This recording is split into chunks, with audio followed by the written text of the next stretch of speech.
a princess in Aladdin. And only Wesley Snipes can stop a skyjacker in Passenger 57.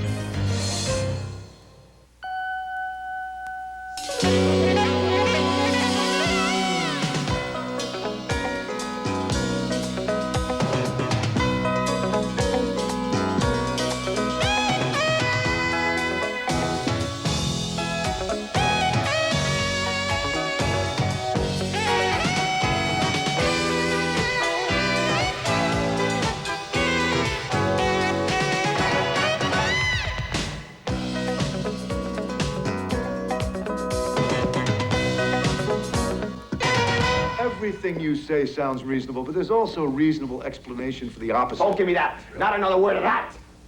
There is a bad man out there.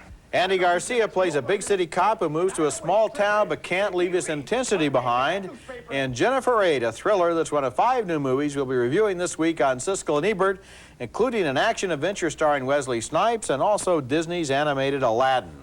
I'm Roger Ebert of the Chicago Sun-Times. And I'm Gene Siskel of the Chicago Tribune. Our first film is Jennifer 8, and this is a mixed bag as a thriller containing some very good things and some bad things. First, on the good side, it's a lot more complicated than most films about serial killers. Unfortunately, only movie critics end up saying sentences like that. We've seen them all. Andy Garcia plays an LA cop relocated to Northern California who becomes convinced that a serial killer is behind a bunch of murders of blind women. Other cops in town disagree. Who do you think it was? Think it was him? That is a very stupid question. Well, I'm asking it. How the hell do I know who? Some jerk off, some peeping Tom. Definitely not him. This guy's in the trade. He ain't gonna stand there, look at her ass. If he's in the room with her, she's dead. The potential next victim is a beautiful blind woman, of course, someone that Andy Garcia will fall in love with, someone the film will treat as a helpless sex object. Uma Thurman plays the killer's target. Why does he want to kill me? Because he thinks you're a witness.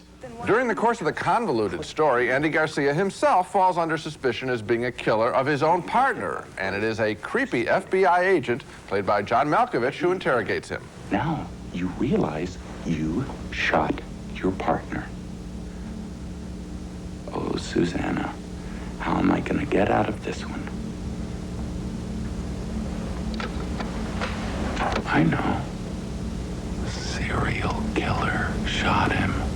John Malkovich is very good there, but I thought that Andy Garcia overacted through large chunks of the movie, just screaming too much. And then, of course, the movie comes down to a guessing game and also a motive guessing game. Now, there's no way anyone is going to guess the motive of the killer in the film, so the ending of the film really felt tacked on. I enjoyed the plot twists and turns of Jennifer 8, and it's really stylishly photographed by Conrad Hall, but there was just too much I didn't like for me to give it thumbs up. I think actually you liked it better than I did. I thought it was a thoroughly confusing movie, and needlessly so. And it seemed to be all over the map with its investigation at the end. You know, when he kills the partner is also his brother-in-law. So he really, you know, the fact that the other police would think that he would do this, it totally lacked any credibility for me. And another problem was the treatment of blind people in this movie. I mean, the blind people in this movie basically are defined as using talking alarm clocks and always getting rattled and weeping when they're at a party and they don't know which room they're in. The blind people that I know are nothing at all like that, and the movie really exploits them for a lot of cheap gags. It exploits the woman. I mean, yes. In other words, let's face it, in movies, the women being attacked are typically beautiful. So you have a denigrating thing of the helpless victim, the beautiful victim. To add on the blind quality almost makes you feel sadistic as you watch. And to take her and to present her in a way where she has no competence or independence of her own. At the same time, I thought the story was convoluted, and I enjoyed the extra twists and turns in the picture, but a mixed review. Okay, next movie is The Lover, which is either a deep meditation on eroticism between strangers or a glossy softcore porn film, depending on your state of mind at the time, and I'm afraid that my mind was not very elevated when I saw the film. The story is based on an autobiographical novel by the celebrated French writer Marguerite Duras about a love affair in the 1920s in French Indochina between a young French girl and a Chinese man some 15 years her senior. They meet on a ferry boat and something clicks between them. I like your hat. It's original. A man's hat on a young girl.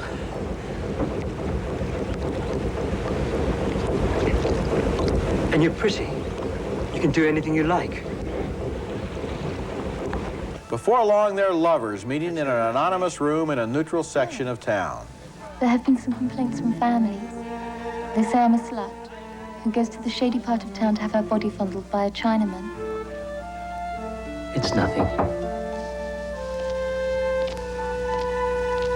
That's true. It's nothing. The movie is very frank in its sexual scenes, as sensuous as any film since Emmanuel, as the lovers become obsessed with their physical relationship. Of course, they can't proclaim their love because of the taboos in both their communities about interracial love. The man, played by Tony Leone, explains that his marital future has all been mapped out for him. The young woman, Jane March, doesn't really seem to care. Well, all is for the best then. Chinese? I don't like the Chinese very much. The Lover is visually a very beautiful film, shot in Vietnam with languorous, seductive locations. It reminded me, as I said, of Emmanuel, which is still one of the best films devoted to eroticism.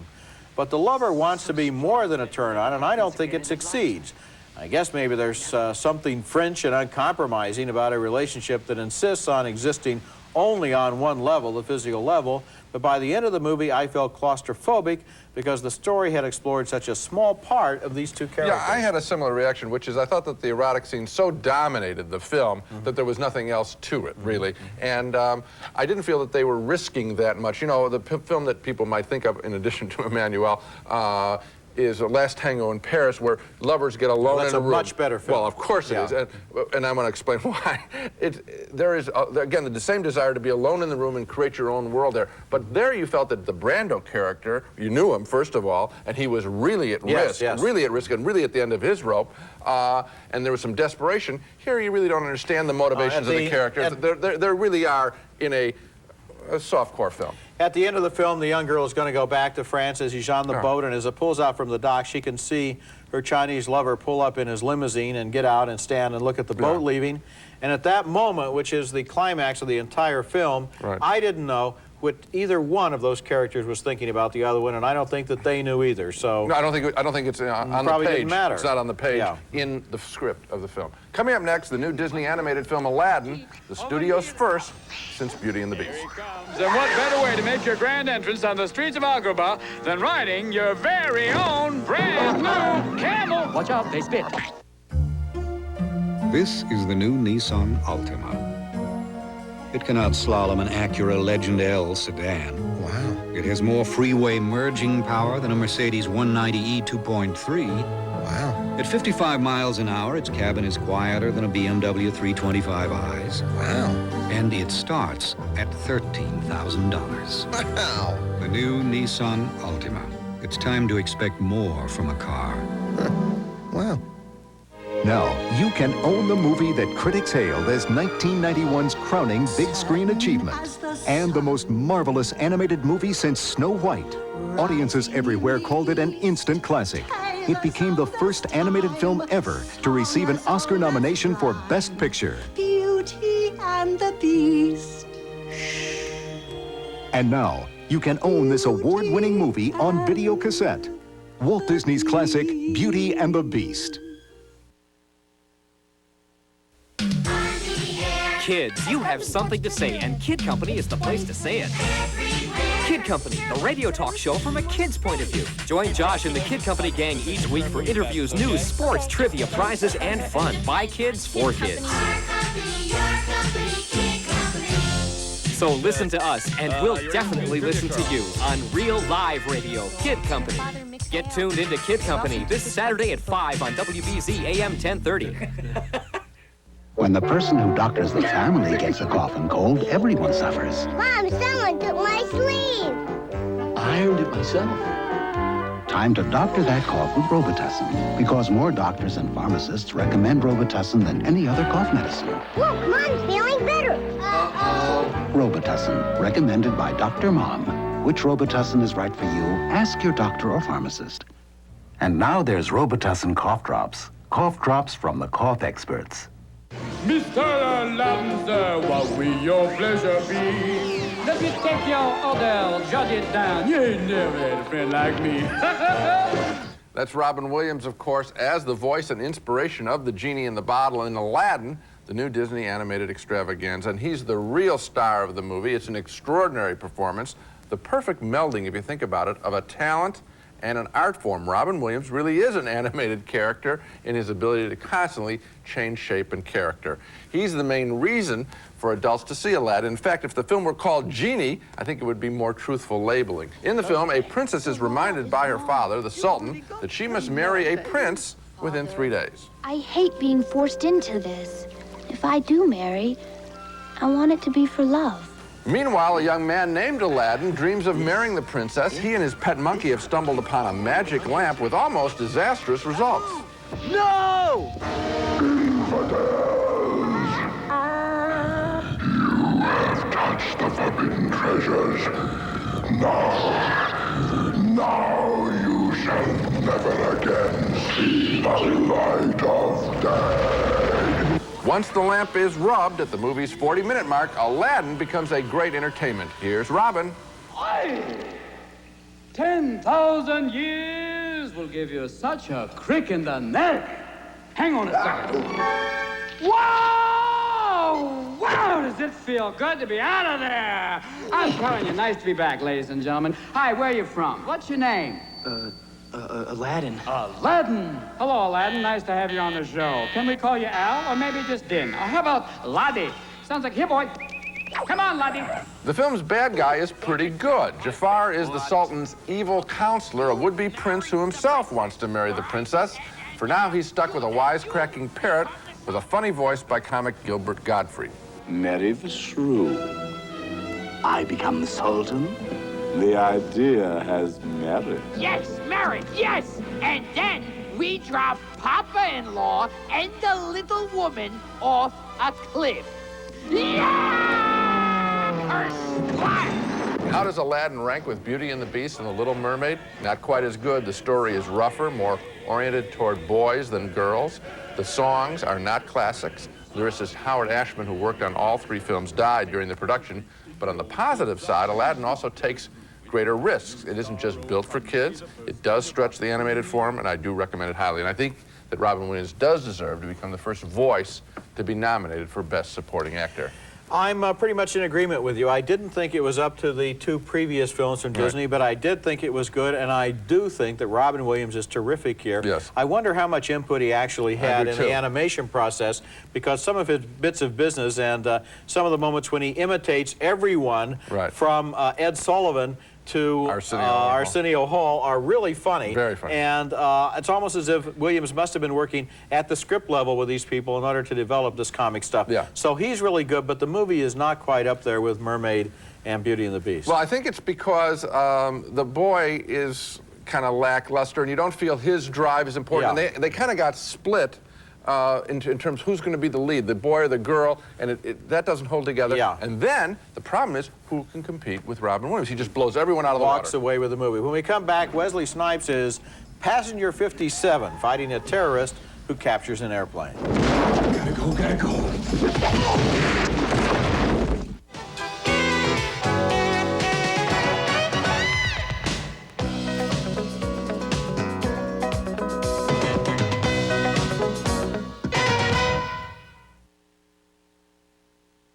The folks in Lake Edna want to know the secret of new improved KFC Extra Tasty Crispy.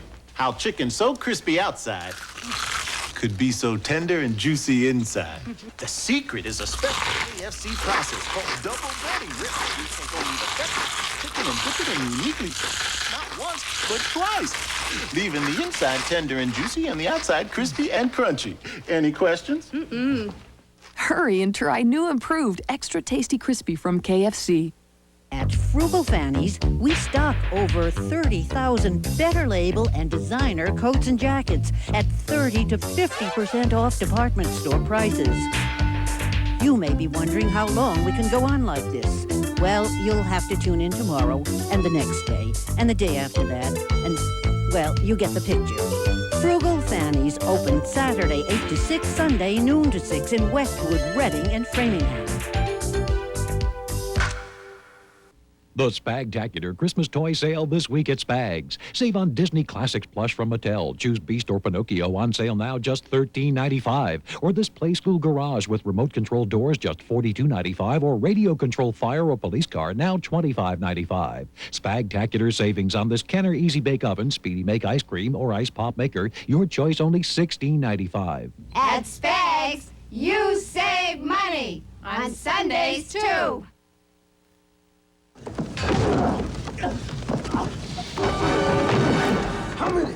How many? Wesley Snipes is an anti-terrorist expert who happens to be on board when an infamous hijacker being carried as a prisoner suddenly seizes control of a transcontinental flight in passenger 57, a completely implausible but nevertheless surprisingly entertaining new thriller. The terrorist is played by Bruce Payne as a coldly intellectual man without a heart who has a meticulous game plan but finds himself negotiating with Snipes when something goes wrong. Charlie, you ever play roulette? On occasion. Well, let me give you a word of advice. Always bet on black. The movie puts Snipes into a lot of unlikely positions, including this one, where he turns up back on board the plane as it's taking off again. How did he get there? Well, he jumped from a squad car onto the landing gear. A better question might be, what's he going to do now? Why have you turned this plane? We were told to head back. By whom? By me.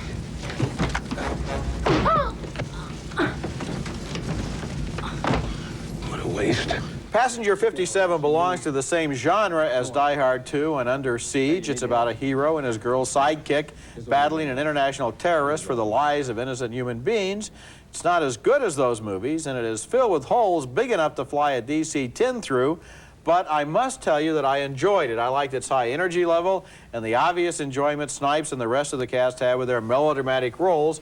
And I even liked the way the flight attendants rose to the challenge of a bloody hijacking by passing out hot towels to everyone. Well, all right, you're saying on the camp level it might be yes, fun. I think, yeah. And I thought that the stuff on the plane, oddly enough, was fun in that way, but then the picture takes a detour to a carnival, and I thought the movie really fell apart. Now listen, wait a minute, Gene, I got to talk to you about that carnival.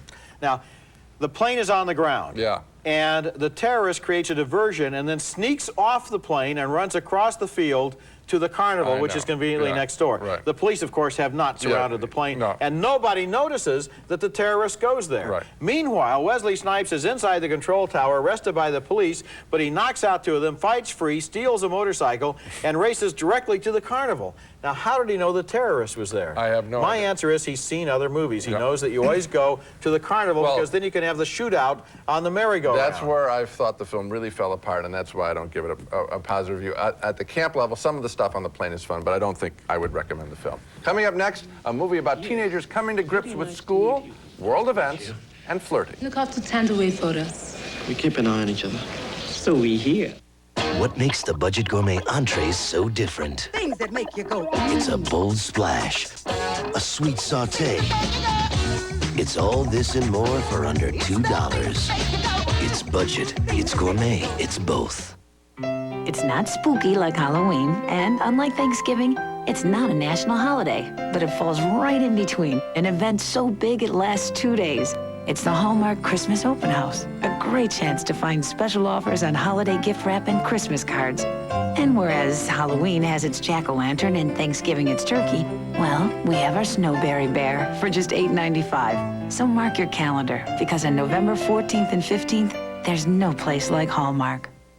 These are nice-looking glasses, but they're always slipping. Can Lens Crafters help? Yes, they're too big. At Lens Crafters, every frame style comes in a range of sizes, so we've got the right size for you. Now my glasses look great and stay put. Lens Crafters, better fit for greater comfort in about an hour. Our next film is called Flirting, and remember that name, Flirting, because it is something special, a beautiful offbeat love story set in a couple of boarding schools in Australia, an interracial love story between a bright, white, nerdy teenage boy and a bright, good-hearted African girl. They attend brother and sister boarding schools across the lake from one another, and the kids fall for each other at a school debate. My colleagues have quoted many ancient poets and philosophers to support our case that intellectual pursuits are the highest form of human endeavor.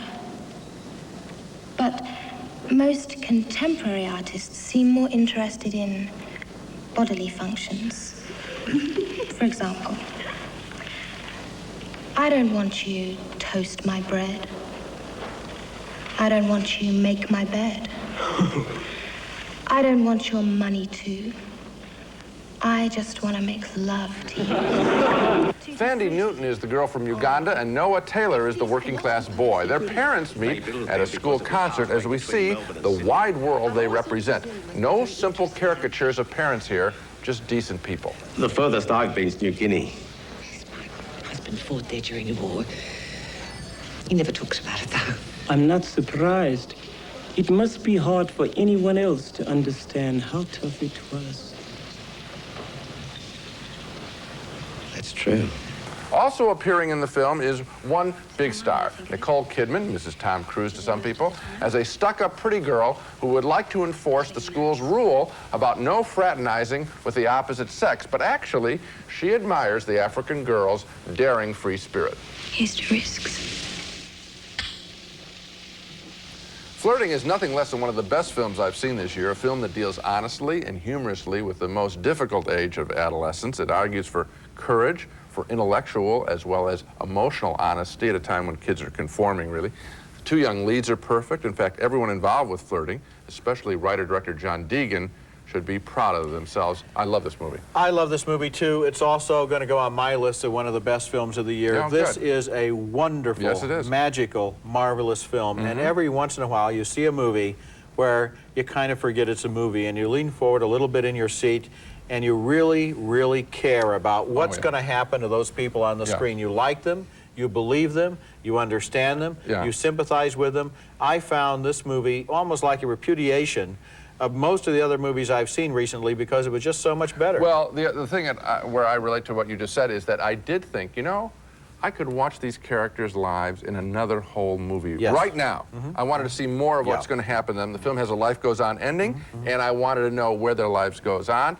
You know, here's another thing. I think it would be a great film for teenage kids to see. Now, I know that some people say, oh, you mean they're going to have premarital sex involved? Oh, but it's handled in such a tasteful way. It's not offensive at all. And also, what it understands that I think teenage kids might identify with is the very best of those years. Yes. When you are idealistic, and when you idealize another person, and when together you're thinking not about things like sex, but things like truth or beauty or loyalty or really loving somebody else in a way that I think adolescents do with more purity and more strength maybe than they'll ever do again. Well, it has all of those beautiful things in it, and I think it does argue for courage, for acting the way you think is the right way to act, and it's a beautiful film on that score. When we come back, this week's video recommendation and a salute to a man whose life spanned all of movie history. Fiddling, huh? The things we do to control what we eat.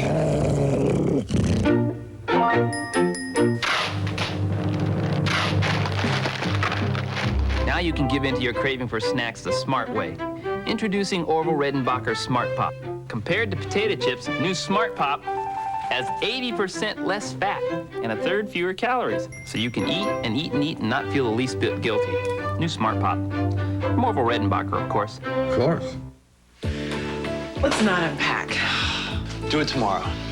I wish we were still in Vienna. Me too. Here, this'll take you back. Chocolate. This reminds me of the coffee that we had that night. New Viennese Chocolate Cafe. Rich coffee with a touch of luscious chocolate. That was my favorite night in Vienna. But we never went out. Celebrate the moments of... New from General Foods International Coffees. Introducing HomeView, a revolutionary time-saving way to find the right home. Sponsored by real estate brokers throughout Greater Boston, the HomeView service is provided free to home buyers. HomeView's exclusive technology lets you simulate walkthroughs of homes. You'll see interiors, exteriors, even neighborhood views, all in a matter of hours, not months. HomeView is located in Needham with new centers opening in Norwell and Peabody. Call today for more information, 1-800-883-1100. The most sensuous novel of our generation becomes the most passionate film of our time. One of the best films of the decade, Jane March is one of the most sensual women you will see on the screen. Compelling, sensitive, and beautifully erotic. Sizzling and intensely passionate. It's a beautifully made film. Intelligent and exotic. You remember this afternoon all your life. The Lover, rated R, starts Friday at select theaters. Siskel and Ebert's Video Pick of the Week, brought to you this week by Orville Redenbacher Popcorn. Do one thing and do it better than anyone. The legendary Hal Roach died earlier this week at the age of 100, and a century of film history died with him. This was a producer who was involved with the movies almost from the beginning, first as the producer of silent comedies starring Harold Lloyd and others, and then, in the early days of sound, as the producer of many of the Laurel and Hardy classics. A lot of the best of those are available on video, and in memory of Hal Roach, I'd like to recommend one as our video pick this week.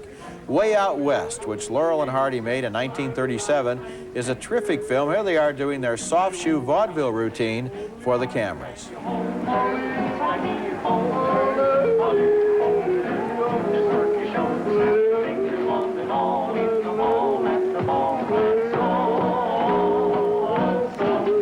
And they are really wonderful there. I looked at it last night. I enjoyed Laurel and Hardy all over again.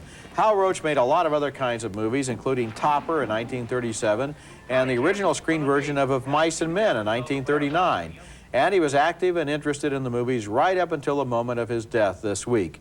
I chatted with him at a luncheon a few days before this year's Academy Awards, and I was amazed that a man of 100 could still be so sharp and so funny. Maybe he learned his timing from all of those great silent comedies that he made. Now let's take a look at the movies we reviewed this week. 2 thumbs down for Jennifer 8, with Andy Garcia chasing a serial killer through a confusing plot. 2 more thumbs down for The Lover, which never really develops beyond its erotic content. 2 thumbs up for Aladdin, the new animated musical with terrific work by Robin Williams. A split decision on Passenger 57, which I liked in spite of, or maybe because of, its cheerful implausibility. Gene didn't buy it. And finally, 2 very enthusiastic thumbs up for Flirting, a wonderful, inspired film by John Deegan about young love. We both think it's one of the year's best, and that's the movie that people should really search out for. Every year there are just a few movies that come along that are just in a category by themselves, and Flirting is one of those. And I also think that Robin Williams' performance is in a category by itself. Yes, it is. This is an amazing piece of entertainment that adults will like probably and get a whole lot more than their kids. That's it for this week. Next week we'll be back with reviews of more holiday movies, including Bram Stoker's Dracula, with Oscar winner Anthony Hopkins sheltering Winona Ryder from vampire Gary Oldman in the new film by Francis Ford Coppola. And Traces of Red, with Detective James Belushi trying to stay alive after testifying against the mob. That's next week, and until then, the balcony is closed.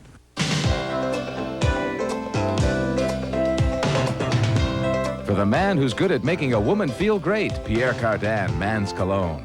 It's America's favorite jelly bean, Jelly Belly, now appearing at theaters and video stores with good taste. Jelly Belly beans, try them, you'll love them. St. Ives Swiss Formula Collagen Elastin Lotion. St. Ives Swiss Formula soothes and softens dry skin instantly, naturally. St. Ives Swiss Formula. Lady Stetson, the spirit of the West, the power of a woman, the fragrance that captures it all. Lady Stetson, it's how the West was won.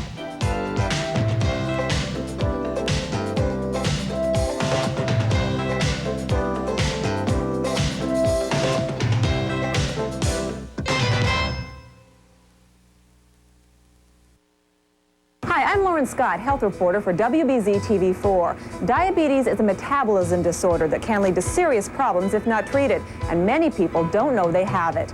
To learn more, call 1-800-229-2559. To take some of the chill